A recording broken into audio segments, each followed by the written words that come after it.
पोटका के आंगनबाड़ी केंद्रों को सितंबर और अक्टूबर माह के पोषाहार की राशि नहीं मिली है, फिर भी पोषाहार का भाउचर बन रहा है। पोटका के जुड़ी गांव की आंगनबाड़ी सेविका सीमा चटर्जी ने कहा कि इस वर्ष सितंबर और अक्टूबर महीना बीत चुका है और अभी नवंबर महीना चल रहा है, लेकिन अब तक पोषाहार की राशि उन्हें नहीं मिल पाई है। इससे सेविकाओं को आंगनबाड़ी केंद्र चलाने में काफी दिक्कतों का सामना करना पड़ रहा है। बाजारों में खाद्य सामग्री के दाम भी काफी बढ़ गए हैं। किसी तरह वे लोग सेंटर चला रहे हैं। सितंबर और अक्टूबर माह का पोषाहार वाउचर भी उन्होंने जमा कर दिया है, फिर भी राशि आवंटित नहीं की गई है।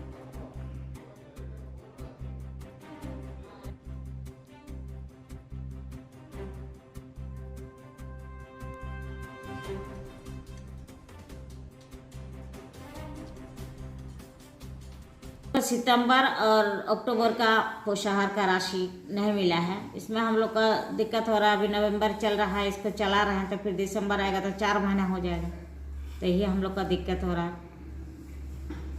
जैसे दाल का रेट है 80 रुपया, 170 रुपया दुकान से हम लोग लेते हैं, तो उसमें हमको दिक्कत होता है। सूजी का भी दाम बढ़ा हुआ है दुकानदार का, ये 25 रुपया सरकार देते हैं, उसमें भी दिक्कत है। चीनी भी 38 रुपया देते हैं, तो वो भी दुकान में बढ़ा हुआ दाम है, 42-44 रुपया है, तो भी हमको दिक्कत होता है। तेल का भी दाम ज़्यादा है, 100 रुपया हमको तेल का मिलता है, उसमें भी ज़्यादा है।